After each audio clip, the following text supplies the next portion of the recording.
बस अपनी जो गाड़ी हो उसके पीछे गवर्नमेंट ऑफ इंडिया लिख जाए और आगे फ्लैग लग जाए, बस ये चीज़ दिमाग में रहती थी। मैंने अपना यूट्यूब इस तरह सेट किया हुआ था कि खोलूँ तो बस यूपीएससी आए। हाँ, मतलब मुझे और चीज़ें देखने को ऐसा लगता है मेरी जो सक्सेस है उसके पीछे सारी मेहनत मम्मी की है। खुद तो वो पढ़ी लिखी नहीं है, लेकिन फिर भी मतलब हम बहन भाइयों को हमेशा मोटिवेट करना और ऐसे किसी चीज़ की कमी महसूस नहीं होने देना और लगातार कि बस पढ़ाई करो। हमारी जो ऑडियंस है उनको क्या कहना चाहिए? आपके चैनल को लाइक करें। नहीं, कौन से सन की बात है? 2011, मैं तो शायद 11 साल की होंगी उस टाइम। तो मुझे लगता है वो मम्मी वाली जो वो रहती थी मन में कि मम्मी को प्राउड फील करवाना है, इस चीज़ से भी मुझे लगा कि ज़्यादा मैं अपने ऊपर प्रेशर के अंदर इनके पिताजी का साया इनके ऊपर से उठ गया था, बावजूद उसके इन्होंने और इनके परिवार ने पूरे ने हिम्मत नहीं आ रही। अच्छा, अगर प्रेशर रहेगा ना दिमाग पे तो चीज़ें बढ़ेंगी आगे। मुझे ये रहता था कि यार अगर नहीं हुआ तो क्या होएगा, नहीं हुआ तो क्या। फाइनेंशियल अभी कुछ तो मम्मी ने ही किया, उन्होंने किस्त विस्त ली और जैसे भी मैनेज किया।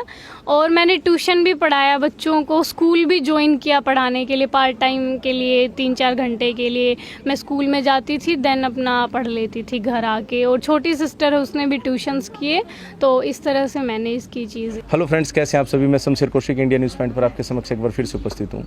आपने देखा कि पिछले 2 दिन के अंदर हमने आपको जो खबर दिखाई, खास तौर पर निम्बी गांव की खबर दिखाई। और निम्बी गांव के अंदर हमने ये दिखाया कि किस प्रकार से एक जो कह सकते हैं कि एक बिल्कुल यंग लड़की जिसने अभी हाल फिलहाल ही कॉलेज किया है, उसने यूपीएससी का एग्ज़ामिनेशन क्रैक किया।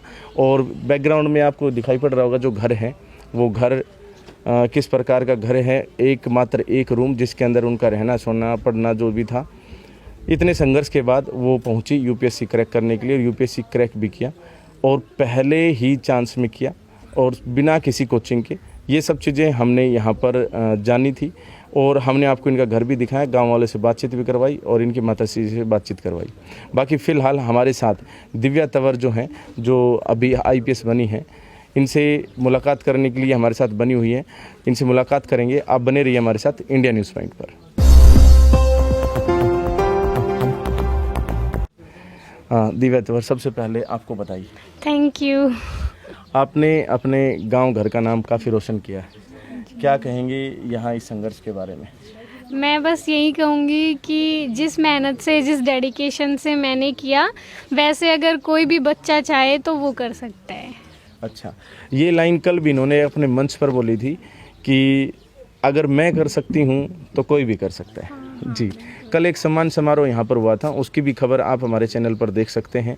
बात रही पहले की जो खबरें थी वो भी हमारे चैनल पर उपलब्ध हैं, आप देख सकते हैं।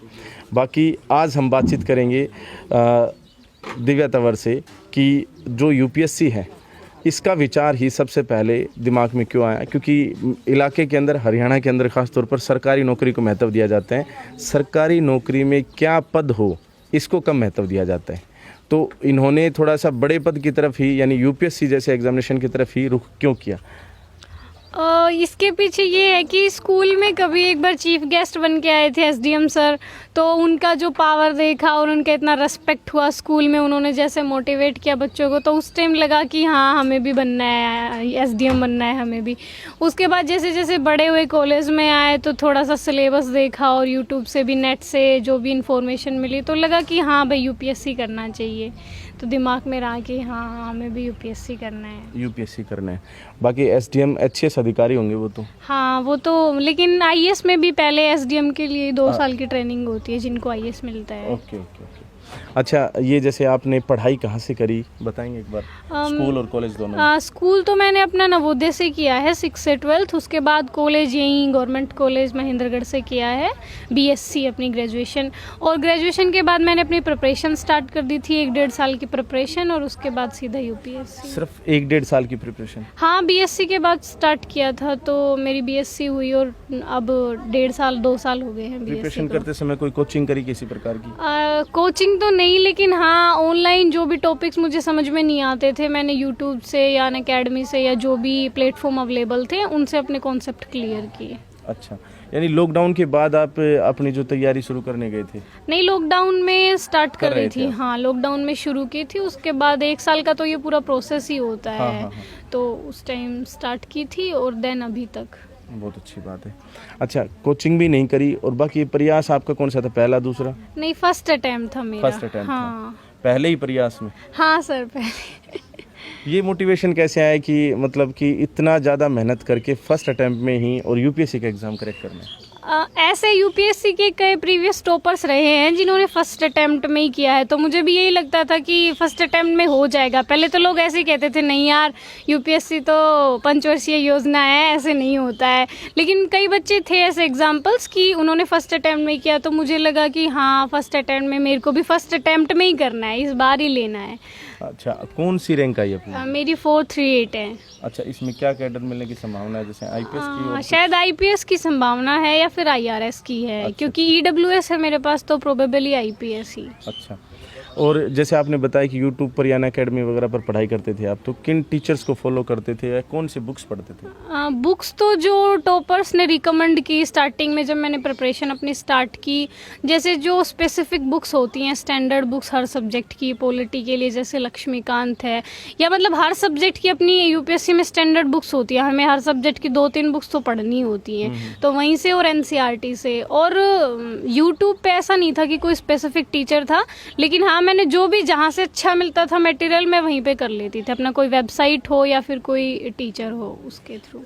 इस समय, जिस समय आप यूट्यूब वगैरह की बात कर रहे हैं या प्रिपरेशन की बात कर रहे थे, उस समय आप कहाँ थे? यहाँ पर थे या फिर कहीं यहीं दूसरे थी, शहर? मैं घर पे ही थी। अपना प्रीलिम्स भी मैंने घर से ही दिया है। प्रीलिम्स जब मेरा हो गया था, सिलेक्शन रिजल्ट आ गया था, उसके बाद मैंने टेस्ट सीरीज ज्वाइन करने के लिए दिल्ली गई थी मैं 2 महीने के लिए वहाँ से, क्योंकि मेंस लिखना था, दिल्ली सेंटर था, तो नो एग्जाम है, तो यहाँ से तो दे नहीं सकती थी अप डाउन, तो मैंने फिर वहाँ लाइब्रेरी ज्वाइन की थी और अपनी प्रिपरेशन स्टार्ट की थी। लाइब्रेरी में पढ़ाई करते थे? हाँ। और एग्जाम्स दिए, नो एग्जाम्स हाँ होते वो सर, सभी एग्जाम जी दिए। सर। अच्छा, इसमें इंटरव्यू एक अहम जो है हिस्सा होता है, क्या आपने मॉक इंटरव्यूज भी दिए थे? हाँ सर, मॉक इंटरव्यू काफी लगाए थे, लगभग 7-8 मॉक इंटरव्यू दिए थे। 7-8 मॉक। हाँ। और उसके बाद मेन जो इंटरव्यू हाँ, था, उसके बाद यूपीएससी वाला। कौन सा टफ था?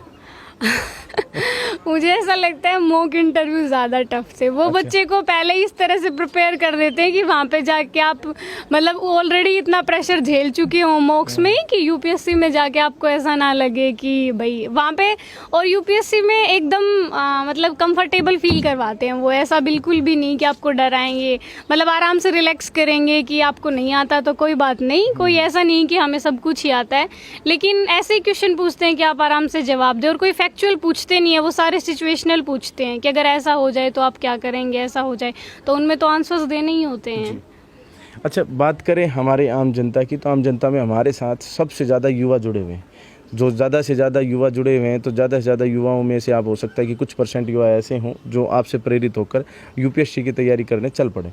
अब विशेष बात यह है कि यहाँ पर जानकारी का थोड़ा सा अभाव रहता है। हालांकि यूट्यूब के ज़माने में आज ऐसा असंभव सा है, लेकिन जो आप ये इंटरव्यू देख रहे हैं, ये भी यूट्यूब या फेसबुक पर देख रहे होंगे, तो ये लोग जानना चाहेंगे, इनमें से कुछ % लोग, कि क्या प्रोसीजर है, कब फॉर्म निकलते हैं, क्या योग्यताएं हैं और किस प्रकार से इस मुकाम तक पहुंचा जा सकता है, इनको बताएं टेक्निकली पॉइंट ऑफ व्यू से। हाँ सर, फॉर्म तो फरवरी में निकल जाते हैं, और गर्ल्स के लिए तो वैसे भी कोई फीस नहीं होती है यूपीएससी में, 0 होती है। एज वगैरह? एज 21 के बाद आप अप्लाई कर सकते हैं। लास्ट जनरल के लिए 32 होती है, देन ओबीसी के लिए 35 होती है, और SC/STs के लिए एक्स्ट्रा होते हैं। मतलब अटेम्प्ट्स भी होते हैं, लेकिन इतने होते हैं, इनफ होते हैं। मतलब जनरल वाले के लिए 6 अटेम्प्ट होते हैं, ओबीसी वाले के लिए शायद 8 या 9 अटेम्प्ट होते हैं।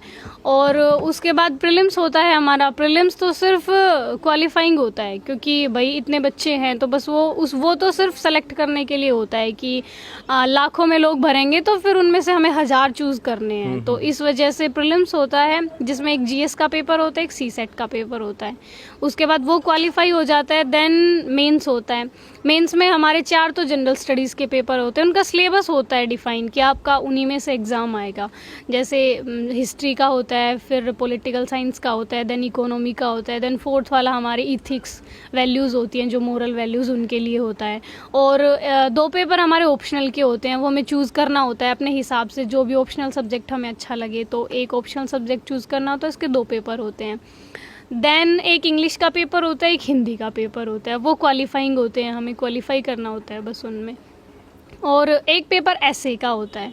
तो फिर इन सब का स्कोर बनता है और देन लास्ट में पर्सनैलिटी टेस्ट होता है हमारा इंटरव्यू के रूप में, और देन इन सब के ऐड होके फिर मेरिट लिस्ट बनती है, हमारी रैंक्स आती हैं। जिसमें मेरे 2 सवाल निकल कर आएंगे। एक सवाल तो मेरा ये कि आपने किससे किया था, हिंदी से किससे? मैंने हिंदी मीडियम से किया था। तो इसमें आपने बताया कि एक हिंदी और इंग्लिश दोनों का टेस्ट होता है। हाँ, तो इंग्लिश को कैसे मैनेज किया फिर आप? इंग्लिश मतलब वो सिर्फ क्वालिफाइंग होता है, 300 मार्क्स का पेपर होता है और शायद मुझे पता नहीं, शायद 33% लेने होते हैं मतलब क्वालिफाइंग। तो उसमें एस्से आता है और प्रेसी राइटिंग आती है और ये सब आते हैं, ईडियम्स वगैरह थोड़े से। तो मतलब बस क्वालिफाइंग है तो बस टेस्ट लगा लेते हैं तो हो जाता है, वो इतना टफ नहीं है मतलब कि नहीं होएगा इंग्लिश, ऐसी कोई बात नहीं, इतना हार्ड नहीं होता है।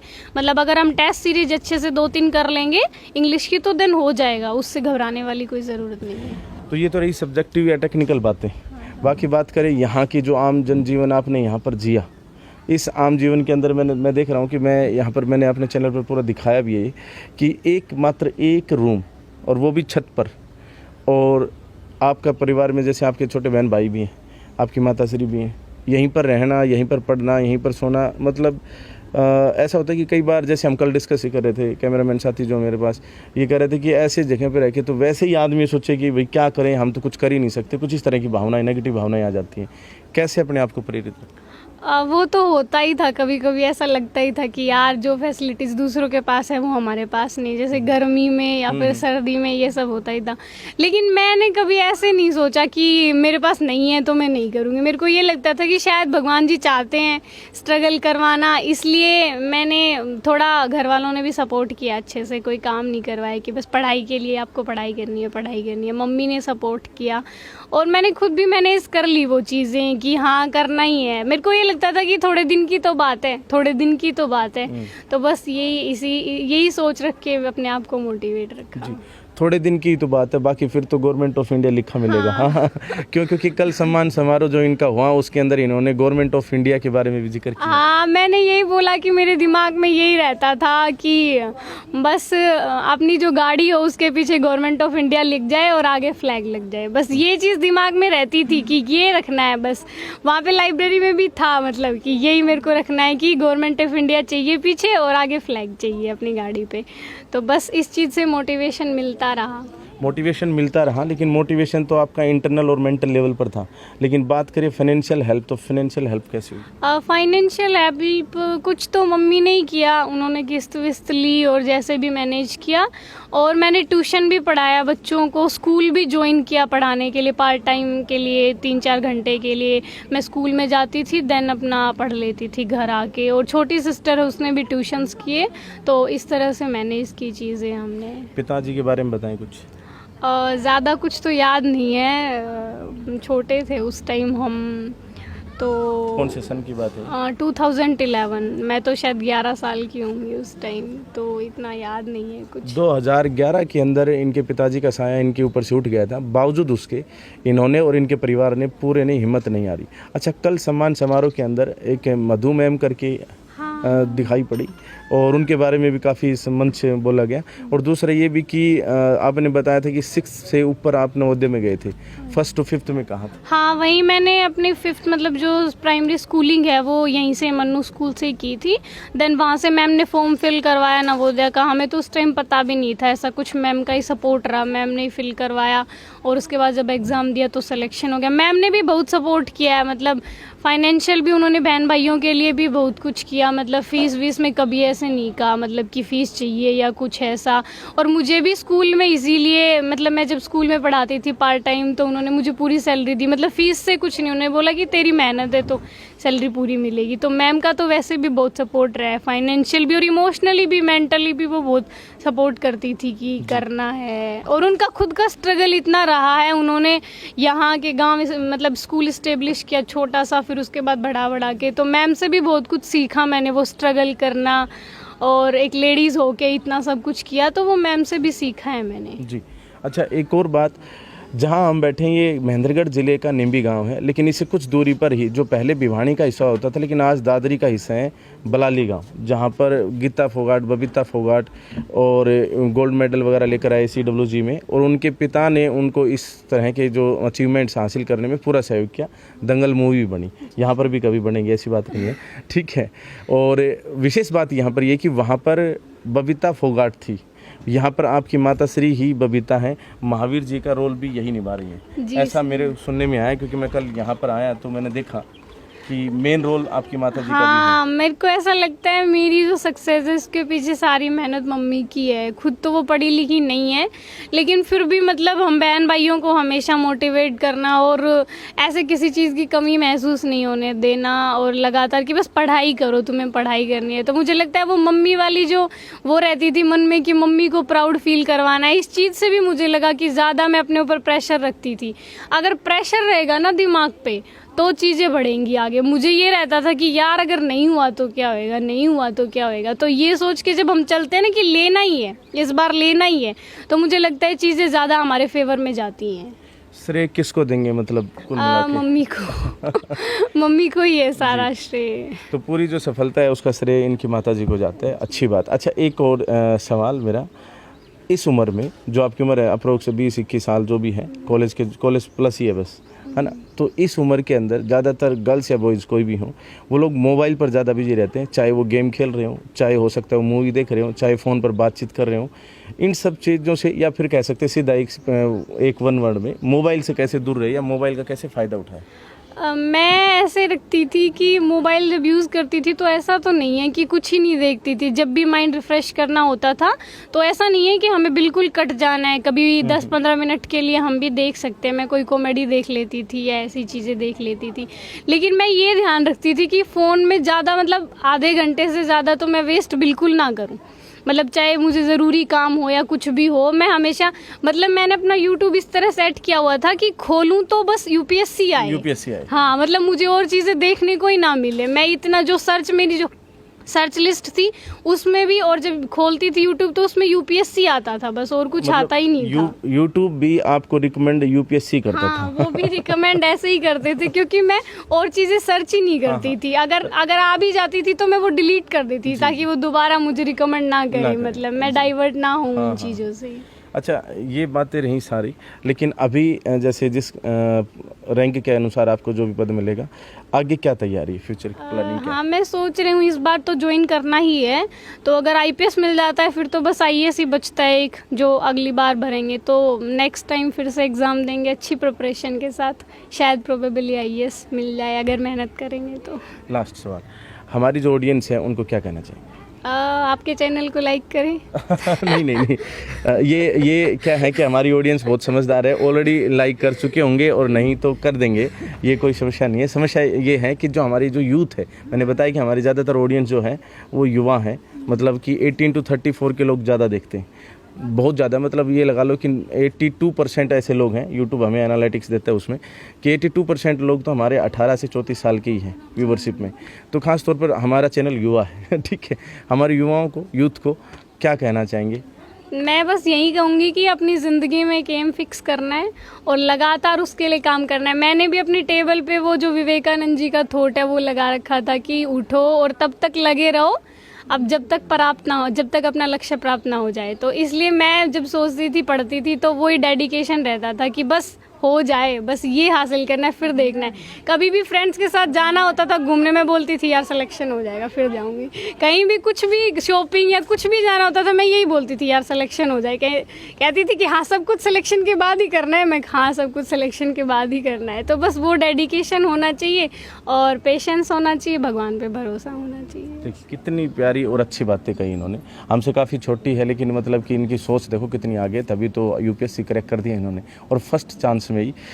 आपसे मुलाकात करके बहुत अच्छा लगा, बहुत बहुत धन्यवाद आपका। थैंक यू आप। बाकी आप थोड़ा सा ध्यान करें इस विषय पर कि जैसा कि दिव्या राजपूत ने अभी यहाँ पर बताया ख़ास तौर पर कि जब मैं कर सकती हूँ तो कोई भी कर सकता है। पेशेंस रखें, मेहनत करें और अपने मम्मा को प्राउड करने का प्रयास करें, भगवान पर भरोसा रखें, मोबाइल का सही इस्तेमाल करें। ऐसा ना हो कि मोबाइल आपको इस्तेमाल कर रहा है। तो ये बहुत सारी बातें जो हैं सीखने को मिलती हैं हमें इस इंटरव्यू के माध्यम से। आप लोगों को हमारी ये पेशकश कैसी लगी, कमेंट बॉक्स में कमेंट करके अवश्य बताएं। जो हमारे साथ बैठी हैं दिव्या तंवर, दिव्या राजपूत, जिनका संघर्ष मतलब आप कह सकते हैं कि एक मूवी अगर इस पर बन जाए तो उस मूवी वाले को भी पूरी रिसर्च करके पूरा प्रॉपर मतलब कि तैयारी करके बनाने की ज़रूरत नहीं है, क्योंकि सब कुछ ग्राउंड पर ऑलरेडी है। रिसर्च करने की ज़रूरत नहीं है, गांव वाले सभी बता देंगे अपने आप ही। तो ख़ास तौर पर बात यह है कि काफ़ी प्रेरित करने वाला ये वाक़या रहा है पिछले 2-3 दिन से। मैं यहाँ आया फर्स्ट टाइम, मेरे साथ और भी बहुत सारे लोग थे।